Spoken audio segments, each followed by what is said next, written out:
Good morning, students. Myself, Shan Patel. Today we are going to start part 6 of chapter number 10, Respiration in Organisms.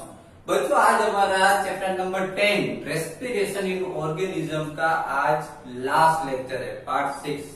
Okay, आज हम जो topic सीखने जा रहे हैं वो ब्रीथिंग अंडर वाटर.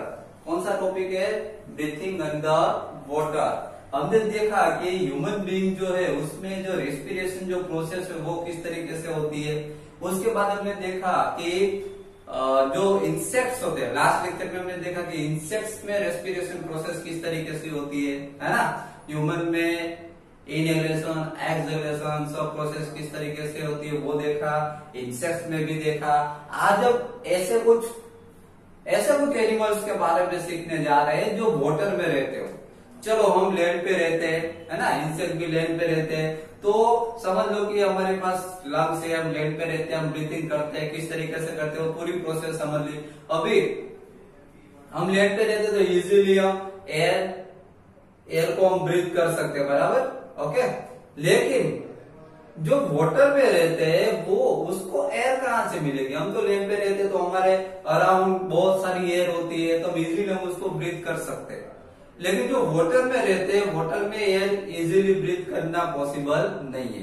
तो ऐसे एनिमल्स जो वाटर में रहते हैं वो किस तरीके से एयर ब्रीथिंग करेंगे उसके बारे में समझते हैं. Okay, see here there are many organisms which live in water.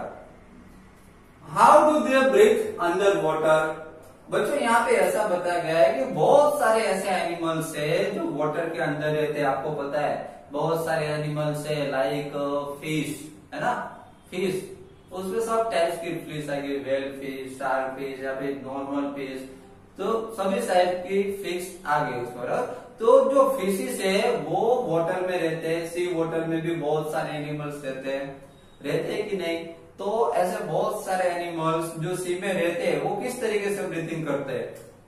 How do they breathe under water? Under water के अंदर वो किस तरीके से ब्रीथिंग करेंगे उसके बारे में डिटेल में समझते हैं. Okay, see here gills in fish help them to use oxygen dissolve in water. बच्चों जो फिश है, फिश के पास गिल्स होती है. क्या होते हैं? गिल्स.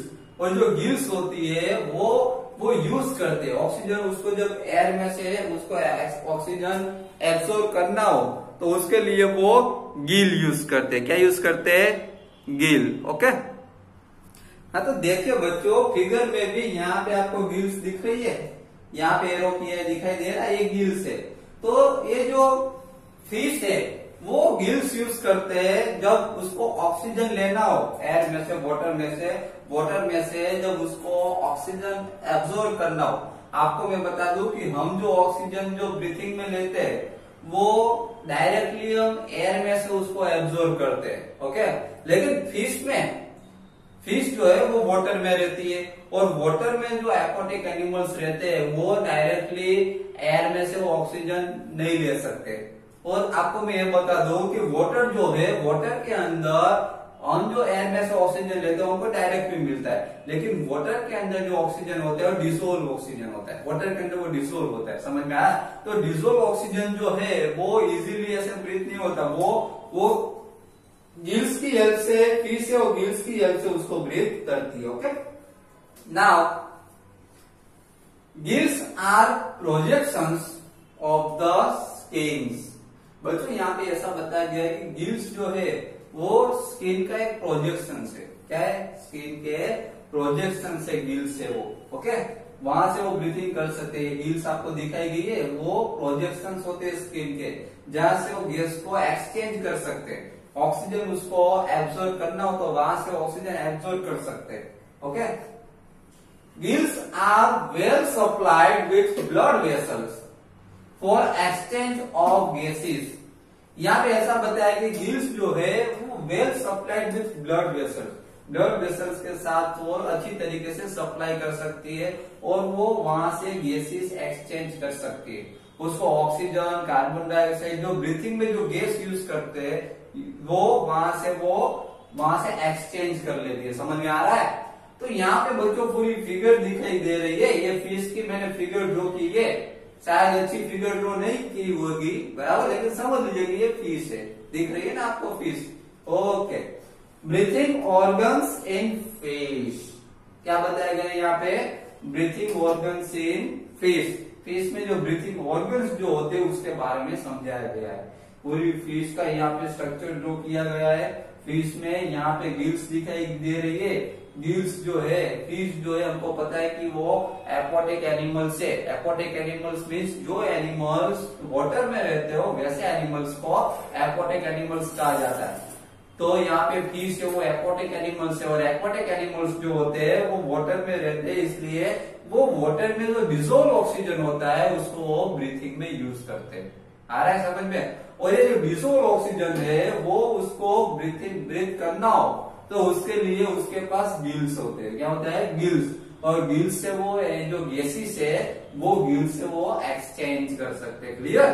तो फिश में इस तरीके की पूरी प्रोसेस होती है। ओके, नाउ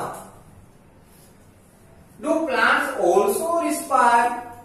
बच्चों यहाँ पे क्वेश्चन पूछा गया है यहाँ पे प्लांट्स के बारे में, जैसे कि हमने ह्यूमन बींग्स के बारे में देखा कि वो ब्रीथिंग करते हैं, तो ह्यूमन बींग जो है वो लंग से ब्रीथिंग करते हैं ना।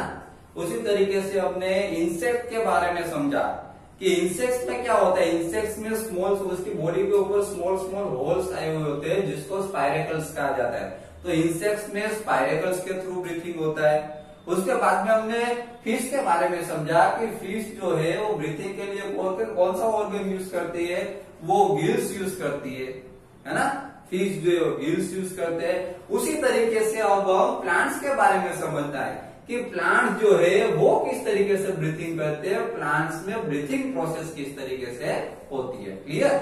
Okay, see here, plants take in oxygen from the air and give out carbon dioxide.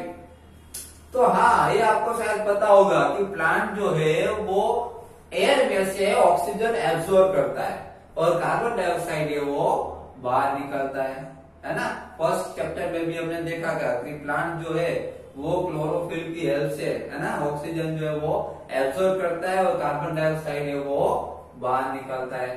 तो यही प्रोसेस है प्लांट्स में। In the cells oxygen is used to break down glucose into carbon dioxide and water as in other organisms। ये part 1 में हमने देखा था, है ना। पार्ट 1 में हमने देखा था कि इन द सेल्स में जब ऑक्सीजन पहुंचता है, ऑक्सीजन है जब प्लांट्स के जब सेल्स में पहुंच जाते हैं तो सेल्स में वो क्या करता है, सेल्स में वो ग्लूकोज को ब्रेक डाउन करता है, फूड को ब्रेक डाउन करता है और उसमें से कार्बन डाइऑक्साइड इन वाटर में वो कन्वर्ट हो जाता है। याद रखिएगा, जब ऑक्सीजन है जब सेल्स तक पहुंचता है तब सेल्स में वो ग्लूकोज को ब्रेक डाउन करता है और उसमें से कार्बन डाइऑक्साइड एंड वाटर में कन्वर्ट हो जाएगा। सभी ऑर्गेनिज्म में इस तरीके की प्रोसेस होती है, सेल्स में यही प्रोसेस होती है। Okay, now in plants each part can independently take in oxygen from the air and give out carbon dioxide। बच्चों जैसे ह्यूमन बींग्स में जिस तरीके से प्रोसेस होती है वैसी ही प्रोसेस यहाँ पे प्लांट्स में होती है। ह्यूमन बींग्स में क्या होता है, ह्यूमन बींग्स में हमको पता है कि ह्यूमन बींग जो है वो एयर में से ऑक्सीजन एब्सॉर्ब करते हैं ना, एयर में से ऑक्सीजन एब्सॉर्ब करते हैं और वो ऑक्सीजन जो है, मैंने आपको लास्ट लेक्चर में भी समझाया था कि ह्यूमन बींग्स में एयर में से ऑक्सीजन एब्सॉर्ब करते हैं, वो लंग्स में पहुंच जाता है, लंग्स के थ्रू वो ऑक्सीजन जो है वो सभी पार्ट्स में पहुंचता है। समझ में आया? ओके, तो प्लांट्स में भी इसी तरीके से प्रोसेस होती है। प्लांट्स में in plants each part can independently take in oxygen. हर एक पार्ट में इंडिपेंडेंटली अलग अलग ऑक्सीजन वो एब्सॉर्ब करते हैं। हर एक पार्ट वो ऑक्सीजन एब्सॉर्ब करेगा फ्रॉम द एयर, लेकिन कहां से एब्सॉर्ब करेगा, एयर में से। क्लियर? एयर में से ऑक्सीजन एब्सॉर्ब करेगा and give out carbon dioxide, और कार्बन डाइऑक्साइड जो है वो रिलीज करेगा। तो प्लांट्स में इस तरीके से प्रोसेस होगी। The leaves of the plants have tiny pores called stomata. For exchange of oxygen and carbon dioxide. ये भी आपको शायद पता होगा कि ये जो ब्रीथिंग की जो प्रोसेस जो होती है वो कहां से होती है, जो लीव्स ऑफ द प्लांट्स के जो लीव्स होते हैं, लीव्स के ऊपर टाइनी पोर्स का मतलब होता है छोटे छोटे होल होते हैं, जिसको स्टोमेटा कहा जाता है। और ये जो लीव्स जो है वो यहाँ से स्टोमेटा के थ्रू वो गैस एक्सचेंज करता है। कौन कौन से गैस एक्सचेंज करता है, तो ऑक्सीजन वो एब्जॉर्ब करता है, कार्बन डाइऑक्साइड रिलीज करता है। कहां से करता है, तो उसके लीव्स के ऊपर जो टाइनी पोर्स होते हैं, जो होल्स होते हैं, जिसको स्टोमेटा कहा जाता है, वहां से वो गैसेस एक्सचेंज करता है। कौन से gases, oxygen and carbon dioxide. Clear. बाद में यहाँ पे एक फिगर दिखाई दे रही है, देखो बच्चों, roots absorb air from the soil. यहाँ पे ऐसा बताया गया है कि रूट जो होते हैं वो सोइल में से, कहा से, सोइल में से वो एयर को एब्जॉर्ब कर लेते हैं। यहाँ पे कुछ पिक्चर्स भी दिखाया गया है, यहाँ पे रूट हेयर दिखाया गया है, बीच में ये रूट हेयर है, ये रूट है, ये रूट हेयर है। यहाँ पे कुछ सोइल पार्टिकल्स दिखाई दे रहे हैं, ये रेड कलर के आपको दिख रहा है बॉक्सेस, वो सोइल पार्टिकल्स है। सोइल पार्टिकल्स के अंदर ये रूट हेयर है, और सोइल पार्टिकल्स के अलावा ये रेड कलर के जो आपको सोइल पार्टिकल्स दिख रहे हैं, ये सोइल पार्टिकल्स के अलावा जो आपको स्पेस दिख रही है, वहां पे एयर प्रेजेंट होती है। क्या प्रेजेंट होता है, यहाँ पे दिखा है देखो, एयर स्पेस। तो ये सोइल पार्टिकल्स जो है बाकी के पार्ट में, सोइल पार्टिकल्स रेड कलर के जो है वो सोइल पार्टिकल के अलावा जो पार्ट आपको दिख रही है, जो स्पेस दिख रही है, वो एयर स्पेस है। और वहां से वो एयर स्पेस, जो रूट एयर है, वो एयर स्पेस को यूज करेगा ब्रीथिंग में। Roots take up air from the air space present between the soil particles. आया, ये रूट्स जो है, ये रूट्स हेयर जो है, वो यहाँ पे सोइल पार्टिकल्स के बीच में जो एयर स्पेस जो है, वहां से वो एयर को ब्रीथ करते हैं, वहां से एयर को ले लेगा। समझ में आया। और वहां से एयर को लेके वो सभी पार्ट्स में, प्लांट्स के सभी पार्ट्स में पहुंचा देता है। क्लियर।